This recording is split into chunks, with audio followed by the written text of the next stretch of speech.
Vous découvrir au fur et à mesure de cette émission et j'aimerais que vous réagissiez aux différents documents qu'on va voir. Et voici d'abord le tout premier. Nous allons nous transporter maintenant en Malaisie dans un centre de réhabilitation d'orang-outans et vous allez voir qu'une poignée de jeunes gens vraiment consacrent leur vie à sauver ces animaux. Dans le nord de la Malaisie, dans l'état de Sabah... Mylène, vous êtes un peu la marraine de Chita, vous? Je voudrais être sa propriétaire, lui voler à Gaëtan. Il ne veut pas. Comment est-ce que vous avez réagi en regardant ce document où il s'agissait là de vie sauvage? Oui.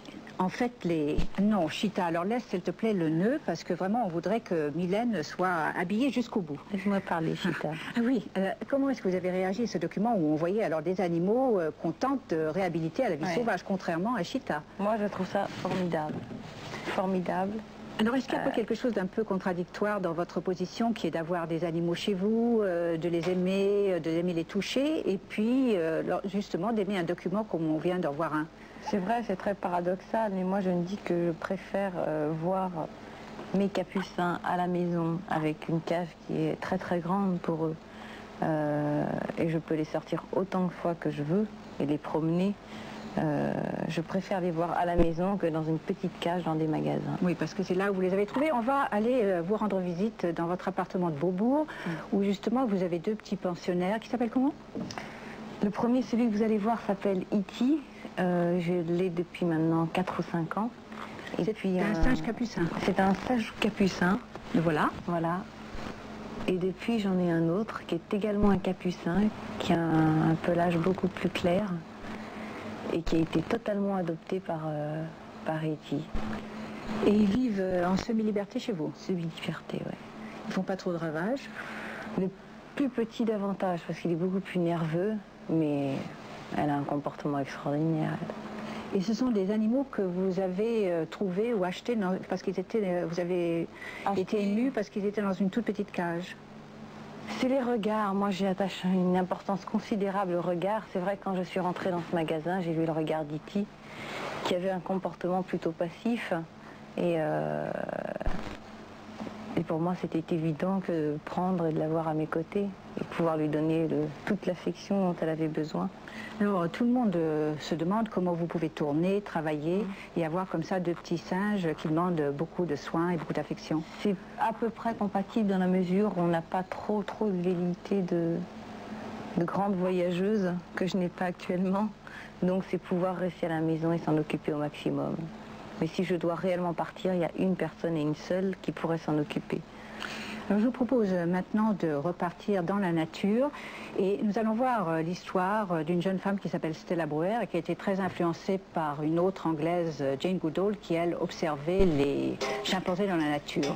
Et celle-là, elle, eh bien, elle est devenue la maman adoptive de petits singes captifs qu'elle va réintroduire dans la jungle. Je crois qu'on le voit, les singes ont besoin d'énormément de tendresse, surtout lorsqu'ils sont jeunes. Ils ont vraiment besoin de leur mère, en fait. Alors, Mylène, il y a tout de même une chose que vous m'avez dit tout à l'heure que j'aimerais que vous redisiez parce que je crois que c'est important. C'est qu'en général, vous refusez de montrer votre vie avec vos singes pour ne pas inciter d'autres gens à en acheter. Oui, parce qu'une fois de plus, un singe n'est ni un chat ni un chien. On ne peut pas le laisser quand on part en vacances à une tierce personne. C'est un animal très dépressif, je crois, qui pourrait s'abstenir de manger, certes, pendant 2, 3 ou 4 jours, mais je pense que ça peut être un traumatisme pour lui que de quitter ses maîtres. Gaëtan pourrait dire mieux que moi.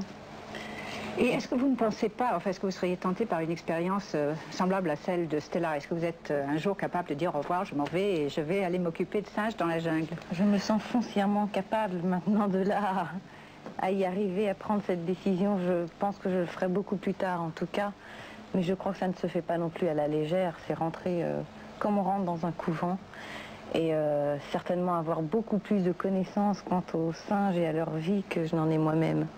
Donc ce serait plus un rêve. Mais j'ai suivi longuement la vie de Diane Fossey que vous aviez présentée lors d'une de votre émission et qui était fascinante. Alors peut-être, enfin ne nous quittez pas trop vite, je pense que tous les jeunes admirateurs qui sont là seraient très très tristes, n'est-ce pas? Si Mylène s'en allait. Je les emmènerai avec moi, j'en prie. D'accord.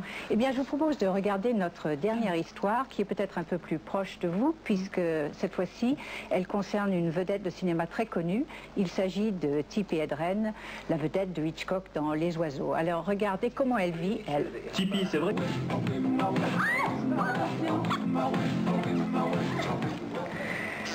Je n'arrive vraiment pas à arracher Mylène à sa passion. Ça vous a pas fait un peu rêver, Gaëtan, ces images? C'est un peu votre ferme, enfin, un de ces jours en tous les cas. Je l'espère, oui. Voilà. Il faut peut-être revenir à la chanson pour conclure. En fait, dans beaucoup de vos chansons, il y a des animaux. J'aimerais d'ailleurs demander à Franck, est-ce que tu peux citer le nom d'une chanson avec un animal dedans de Mylène? Non? C'est un peu... Alors, dites-nous, Mylène, il y a des chevaux dans Tristana, c'est ça? Dans Tristana, il y a des chevaux et surtout un loup donc, qui appartenait à Gaëtan. Libertine, il y a beaucoup de chevaux. Sans contrefaçon, il y avait aussi des chevaux, carrioles, marionnettes. Et puis le dernier, c'est à découvrir. Il y a une biche et un grand-duc. Alors nous allons vous montrer, ce sera la conclusion de cette émission en exclusivité, puisque ce n'est encore jamais passé à l'écran, je crois. Jamais. Le dernier clip de Mylène, qui est la chanson Moi je, et vous allez... Ainsi soit-je. Ainsi soit-je, Voilà. pardon. Tu ne feras pas dans son intégralité, puisqu'on va être obligé, je crois, de couper au bout de 4 minutes. C'est ça. Mais je crois que les téléspectateurs auront beaucoup l'occasion de la revoir. Bien sûr. En tous les cas, merci beaucoup Mylène d'être Merci à venue. vous. Merci à Gaëtan, merci à tous. Bon dimanche et n'oubliez pas notre rendez-vous la semaine prochaine.